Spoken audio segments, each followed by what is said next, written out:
I am going to sit here recording, and I'm not going to do the video I initially wanted to record because I have to make a point here. My oldest son goes to an elementary school in District 158. For the most part, I absolutely love our school district. They work really, really well. I've got 2 kids on the spectrum. I've got one that's getting ready to enter early childhood in a couple weeks.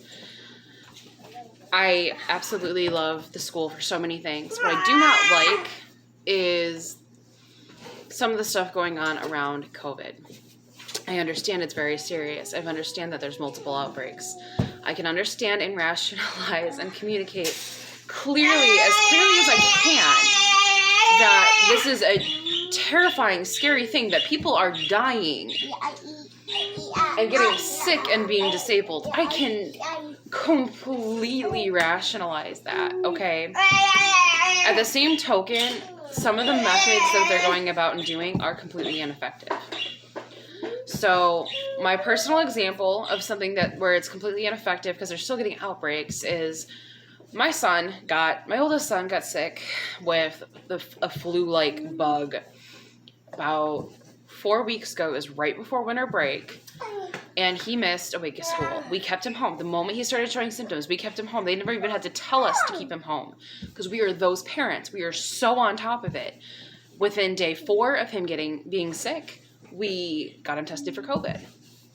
And because we are responsible, mature adults who don't want to risk other people, we canceled all services. We canceled all appointments. We literally missed 2 weeks of therapies, weeks of education, 2 weeks of things that would have helped my husband and I's sanity. Now, here's the thing. We have a very long documented history of severe allergies. Lundy. Hey, breathe in, breathe out. Severe. Okay, I'm not talking like a little bit of, like full on snot down the face, hacking up our lungs, severe allergies. My husband's been tested 3 times for COVID. I've been tested multiple times for COVID. We've tested our kids multiple times for COVID. And let me tell you, taking a stupid swab and sticking it up your child's nose, when you're on the spectrum and you have sensory processing orders, it is traumatizing.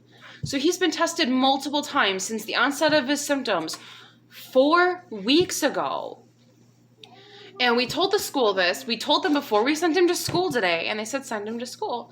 And I get a call from the nurse's office within 30 minutes of him being at school saying we need to come pick him up because he's got COVID-like symptoms.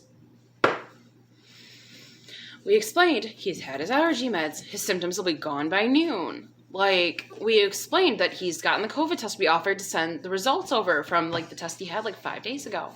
No, we can't take those results. You need to get results from today.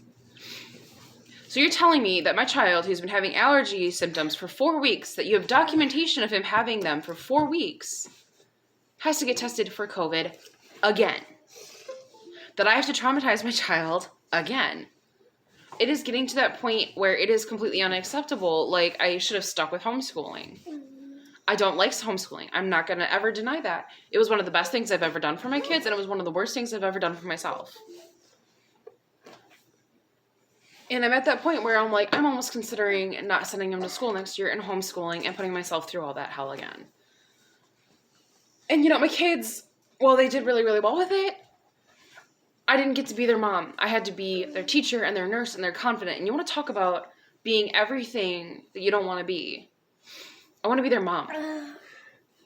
I want to play nurse when I have to. I want to have fun when I have to. I don't want to sit there and have every single thing be a learning experience. I don't want to have their school days start the moment where they wake up and continue until the moment they go to bed. I am at this point, I am so frustrated and aggravated with all these policies, and I'm done. I am literally sending a strongly worded letter that they can take my child and get him tested next time at this point, because they can deal with having to physically pin him down to do this, because I don't want to keep pinning my child down for this.